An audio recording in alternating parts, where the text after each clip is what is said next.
Selamat datang kembali di obrolan mendalam kita. Setelah beberapa waktu lalu kita bongkar abis soal SDM, tata kelola, sampai inovasi, rasanya ada satu benang merah, Mhm. satu fondasi dari semuanya yaitu komunikasi.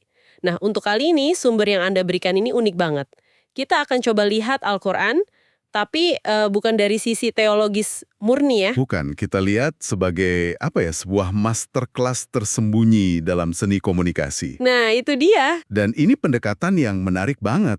Karena kalau kita perhatikan ya, kisah-kisah di dalamnya itu penuh dengan strategi komunikasi. Ada negosiasi yang risikonya tinggi, ada diplomasi lewat tulisan, debat publik. Jadi bukan sekedar cerita ya. Bukan, ini lebih mirip studi kasus tentang gimana sebuah pesan bisa berhasil atau ya bisa gagal tergantung cara penyampaiannya. Betul sekali. Saya sendiri jadi penasaran apa sih yang bisa kita pelajari soal misalnya teamwork dalam presentasi dari kisah Musa dan Harun. Atau teknik nulis email diplomatis dari Nabi Sulaiman. Katanya bahkan ada satu kata perintah yang diulang ratusan kali ke Nabi Muhammad yang punya makna komunikasi luar biasa. Betul. Jadi pertanyaannya untuk Anda, pernahkah terpikir apa yang bisa kita pelajari soal negosiasi, debat, atau cara menyampaikan pesan sulit dari teks yang usianya ribuan tahun ini? Mari kita gali bareng-bareng. Boleh. Mari kita mulai dari studi kasus pertama. Yang menurut saya paling fundamental sih, Apa itu? tentang mengenali diri sendiri. Ini dari kisah Nabi Musa. Oke, Nabi Musa, yang saya tahu beliau dapat tugas yang, hampir mustahil ya, hadapi Firaun, penguasa paling absolut saat itu. Betul. Kalau saya di posisinya, mungkin reaksi pertama panik atau cari cara menghindar. Apa yang dia lakukan? Nah, justru disitulah letak jeniusnya. Reaksi pertamanya itu bukan panik, tapi analisis diri. Analisis diri. Iya, dia melakukan semacam analisis SWOT internal gitu. Dia tahu kekuatannya, misinya jelas dari Tuhan, tapi dia juga sadar banget satu kelemahan krusial. Yaitu, Dia merasa nggak fasih berbicara. Ada yang menyebutnya kaku lidah.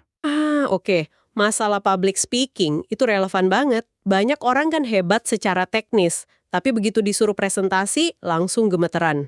Jadi, apa yang Musa lakukan dengan kelemahan itu? Hebatnya, dia nggak menyembunyikannya. Dia justru menyampaikannya secara terbuka dalam doanya. Yang terekam di surat Taha, inti doanya itu dia minta 4 hal secara berurutan. Oke. Pertama, kesiapan mental. Dia bilang, lapangkanlah dadaku. Kedua, kelancaran proses, mudahkanlah urusanku. Masuk akal, persiapan mental dan logistik. Lalu, Nah, yang ketiga dan keempat ini yang paling strategis. Ketiga, dia tunjuk masalah spesifiknya. Lepaskanlah kekakuan dari lidahku, supaya mereka mengerti perkataanku. tujuannya jelas ya. Bukan cuma biar bisa ngomong, tapi biar dipahami. Tepat. Dan yang keempat, dia nggak berhenti di situ. Dia langsung mengajukan Solusi. solusi. Maksudnya gimana? Dia nggak bilang, Tuhan saya nggak bisa, batalin aja misinya. Enggak. Dia malah mengajukan proposal. Proposal. Iya, proposal. Dan jadikanlah untukku seorang pembantu dari keluargaku, yaitu Harun, saudaraku, kuatkan aku dengannya, dan sertakan dia dalam urusanku ini. Dia merekomendasikan partner. Tunggu. Ini menarik sekali. Jadi alih-alih mengeluh, dia malah bilang, oke, misi ini penting. Saya punya kelemahan di bagian A, tapi si Harun ini jago banget di situ. Jadikan kami tim. Begitu. Tepat sekali. Ini adalah proposal strategis bukan keluhan. Dan dia bahkan menekankan kualifikasi Harun di ayat lain, di surah Al-Qasas, dengan sangat jelas. Oh ya? Iya, dia bilang, Wa akhi Harunu huwa afsahu linni lisanan. Artinya, dan saudaraku Harun, dia itu lebih fasih lidahnya daripadaku. Wow. Dia secara eksplisit mengakui ada orang lain yang lebih hebat darinya di satu bidang. Itu butuh kerendahan hati yang luar biasa loh, apalagi untuk seorang pemimpin. Dan itulah pelajaran kuncinya untuk Anda. Komunikator atau pemimpin hebat, itu bukan berarti harus jadi yang paling jago ngomong. Tapi dia harus jadi orang yang paling paham peta kekuatan dan kelemahan timnya, termasuk dirinya sendiri. Dia tahu kapan harus maju dan kapan harus, ibaratnya, ngasih mikrofon ke orang yang lebih ahli. Ini soal kesuksesan misi, bukan ego pribadi. Oke, jadi kunci pertama, kenali dirimu, bangun tim solid buat nutupin kelemahanmu. Itu kan untuk komunikasi tatap muka ya. Betul. Tapi gimana kalau kita nggak punya kemewahan itu? Kalau satu-satunya senjata kita cuma tulisan, misalnya email penting yang menentukan nasib proyek. Ada contohnya? Ada.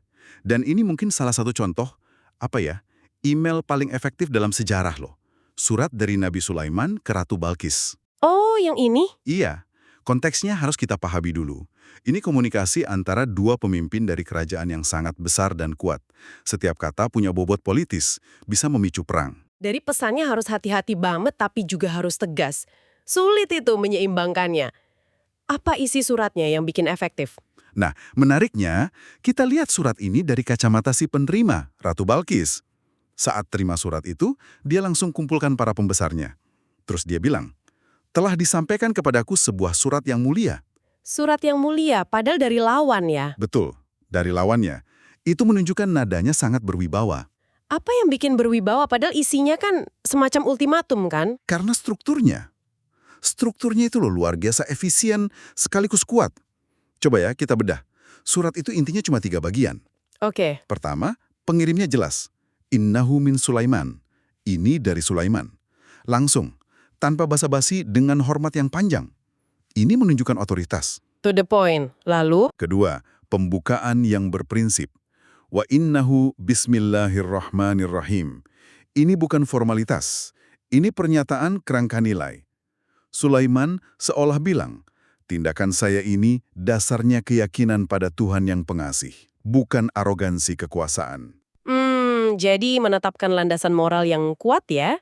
Dan yang ketiga, call to action-nya. Sangat jelas dan singkat. Allah ta'lu alayya wa'tuni muslimin. Jangan sombong, datanglah dalam kepasrahan. Cuma beberapa kata, tapi pesannya nggak mungkin salah tafsir. Wah, jelas siapa pengirimnya, jelas landasan nilainya, dan jelas maunya apa. Tepat. Ini kayak antitesis dari email panjang penuh basa-basi yang sering kita dapat ya. Yang pembukaannya 3 paragraf, isinya nggak jelas. Surat Sulaiman ini tajam, berprinsip, tapi tetap dihormati. Itulah kuncinya. Suratnya kuat, tapi nggak kasar. Tegas, tapi nggak arogan. Makanya disebut Kitabun Karim, surat yang mulia oleh penerimanya sendiri. Saat menyimak sumber-sumber ini, saya perhatikan ada satu kata yang sering banget diulang sebagai perintah dalam Al-Quran. Kata kul atau katakanlah. Kata ini selalu ditujukan ke Nabi Muhammad. Kenapa ya kata ini begitu penting sampai harus diulang ratusan kali? Apa fungsi komunikasinya? Pertanyaan bagus sekali. Kata kul ini punya fungsi komunikasi yang sangat mendasar dan krusial, yaitu sebagai pemisah yang tegas. Antara pembawa pesan dan sumber pesan? Iya, setiap kali Nabi Muhammad diperintahkan bilang kul, beliau seolah sedang ngasih disclaimer verbal. Disclaimer verbal. Maksudnya gimana tuh? Beliau itu seolah-olah bilang gini, perhatikan baik-baik. Apa yang akan saya sampaikan setelah kata ini? Ini bukan opini pribadi saya loh, bukan hasil analisis saya. Ini wahyu dari Tuhan yang harus saya sampaikan persis apa adanya. Oh, saya paham. Ini soal atribusi dan integritas informasi. Mirip kayak juru bicara perusahaan yang mulai dengan kalimat, pernyataan resmi dari direksi adalah sebagai berikut, untuk menegaskan kalau ini bukan pendapat pribadinya. Persis, tepat kali. Ini memberikan otoritas tertinggi pada pesan dan menjaga integritasnya. Dan menariknya, perintah kul ini dipakai dalam berbagai gaya komunikasi, kadang untuk dialog logis. Contohnya? Misalnya, di surat Yunus, audiensnya ditanya, "Kul man yarzukukum minas sama'i wal ard." Katakanlah, siapa yang memberimu rezeki dari langit dan bumi? Ini kan pertanyaan yang jawabannya udah pasti ya. Tujuannya untuk membangun argumen yang kokoh. Wah, itu teknik yang cerdas.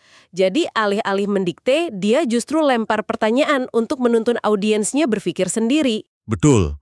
Di lain waktu, kul dipakai buat kasih instruksi langsung, kayak ajakan untuk riset dan observasi. Kul siru fil ard, katakanlah, berjalanlah di muka bumi. Ini perintah untuk cari data dan bukti empiris. Prinsip ini relevan banget ya dengan dunia profesional kita. Saat presentasi, kan seringkali kita harus sampaikan data riset atau arahan dari manajemen ya. Pakai frasa kayak menurut data terbaru atau arahan dari direksi adalah, itu sebenarnya bentuk modern dari prinsip kul itu ya. Kita memisahkan fakta dari opini pribadi, itu membangun kredibilitas. Tepat.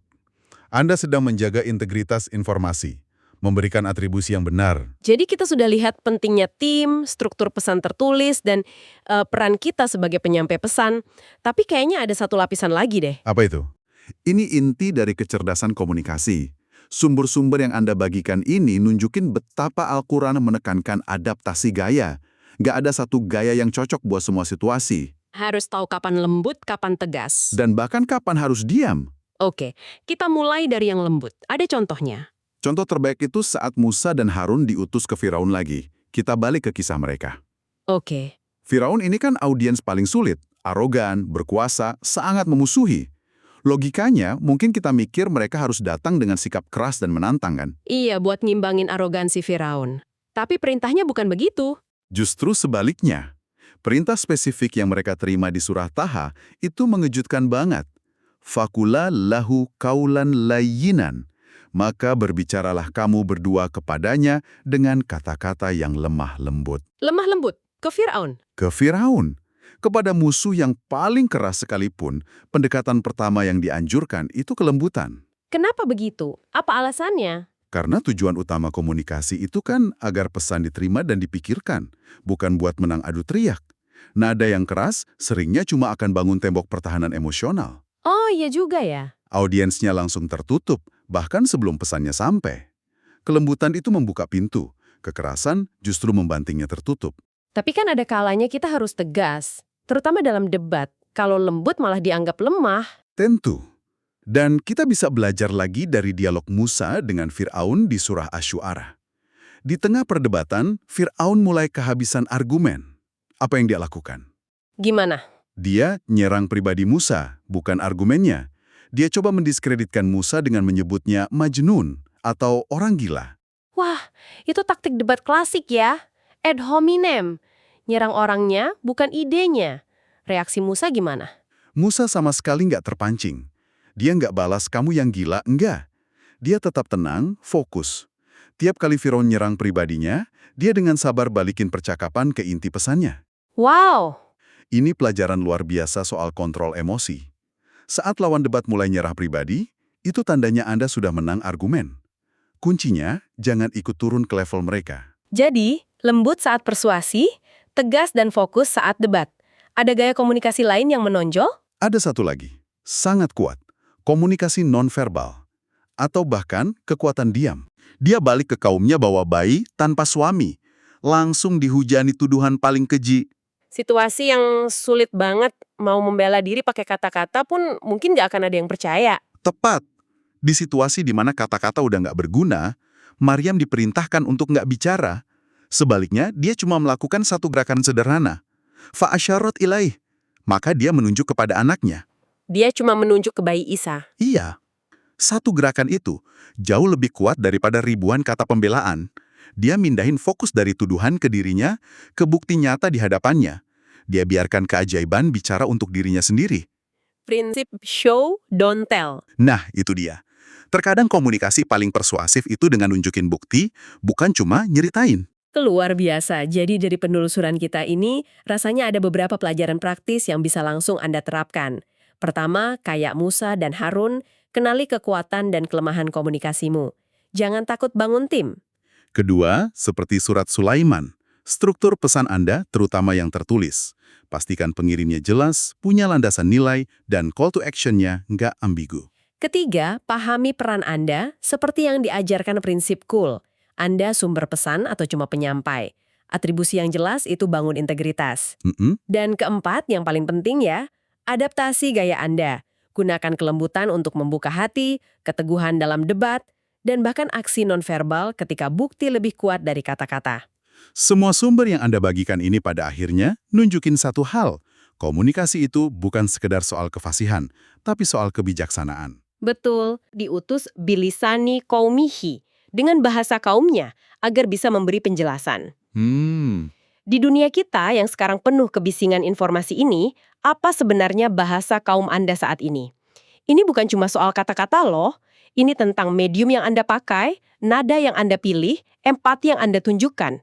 Apa bahasa yang bisa bikin pesan Anda nggak cuma terkirim, tapi benar-benar sampai dan dipahami oleh audiens Anda? Coba pikirkan.